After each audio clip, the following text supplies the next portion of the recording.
Thursday's indictment of Julian Assange had as much to do with the precedent of the Obama administration as Trump's anti-press zeal. As a presidential candidate, Donald Trump loved Wikileaks, Julian Assange's renegade publishing outfit. "This WikiLeaks stuff is unbelievable," he said at an October of 2016 rally in Florida.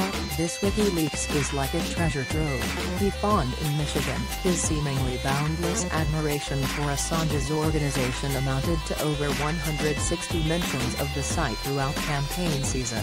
"Boy, I love reading those WikiLeaks," he told a crowd in Ohio. For a time, it could have been argued that the president was one of Assange's most powerful defenders. He even praised Assange for taking on the very dishonest American press that Trump so reviles. But that period of admiration came to a decided halt on Thursday, as Assange was escorted out of the Ecuadorian embassy in London by British police, alongside the announcement that the United States government had charged the WikiLeaks publisher with conspiring to hack a government computer as part of the 2010 Chelsea Manning revelation.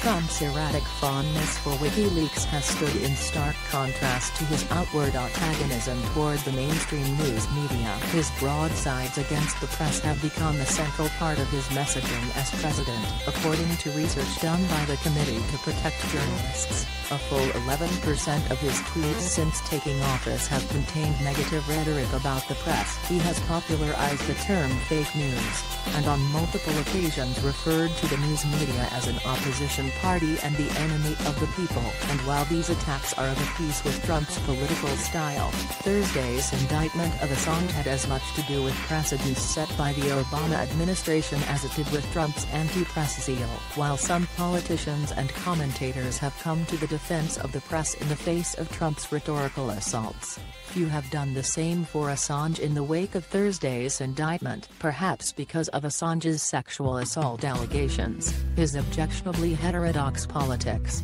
or his perceived role in tipping the scales of the 2016 election, Assange elicited little sympathy from politicians and the media alike following the indictment from the Trump administration. "I know nothing about WikiLeaks," he told reporters at the White House on Thursday. Even Trump himself had nothing to say on Assange's behalf. No matter what one thinks of Assange, the recently unsealed indictment raises a number of grave concerns about journalistic and press freedoms in the U.S.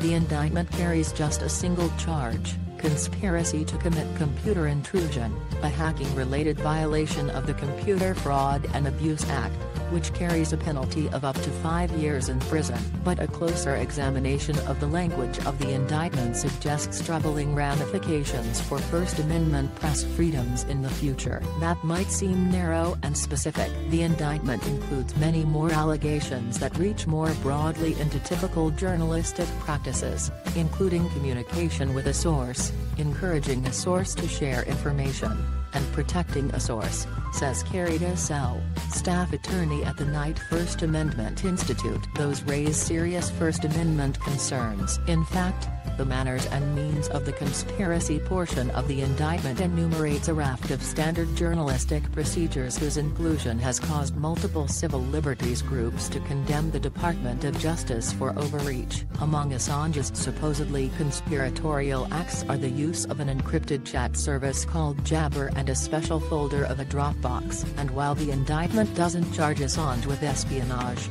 it does make mention of the Espionage Act, a possible indication that subsequent charges may be on the way, according to Dessel. So far they haven't said the act of publishing is illegal, but this indictment says that parts of the reporting process may potentially be criminal or criminalized, says Trevor Timm, executive director of the Freedom of the Press Foundation. If the government is trying to focus exclusively on the criminal hacking violation and not wade into the territory of protected First Amendment activity, you would have expected a more narrowly worded indictment, Dessel says. The indictment's reference to the Espionage Act is notable because it was a favored provision of the Obama administration in its unprecedented crackdown on press freedom. In 8 years at the helm, the Obama administration prosecuted 9 cases involving whistleblowers and leakers, compared with only 3 such prosecutions by all previous administrations combined. Drawing liberally on the Espionage Act, an arcane law used to prosecute spies and communist sympathizers during World War I.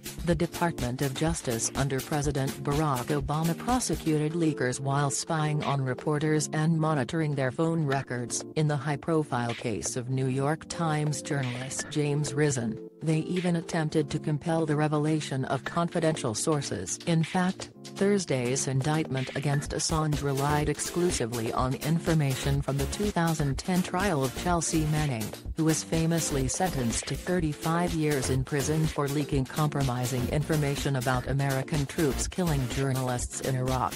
Among other things, the Trump administration merely made use of details extracted by Obama's Department of Justice, bringing a case the Obama administration had considered bringing for almost 6 years. A certain degree of incoherence can be expected from the policies of Trump, but his administration's attitude toward Assange, and the case it's bringing against him, are entirely consistent with the actions of Trump's predecessor, who, despite having a reputation for speaking favorably about the press, was actually the worst presidency since Richard Nixon toward press freedoms. Tim says, in many ways, the Trump administration has merely picked up where the Obama administration left off.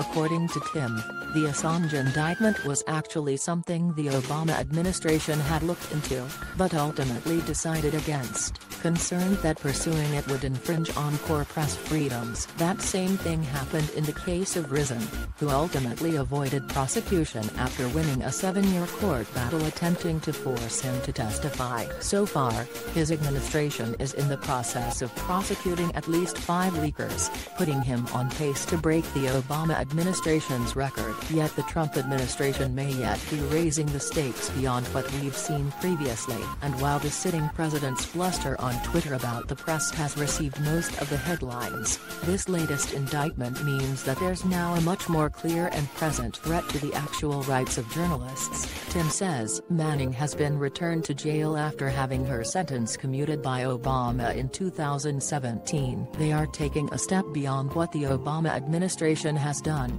building off of it, which is an unprecedented move. The American Civil Liberties Union, the Committee to Protect Journalists, Reporters Without Borders, and other digital rights groups are warning that this case could be a launchpad for Trump and his administration to initiate a broader campaign against journalists, to begin to prosecute his avowed opposition of both leakers and the press, and to fulfill his oft-repeated promise to revisit Department of Justice guidelines about protection of news media. Those allegations are very troubling, DeSalle says.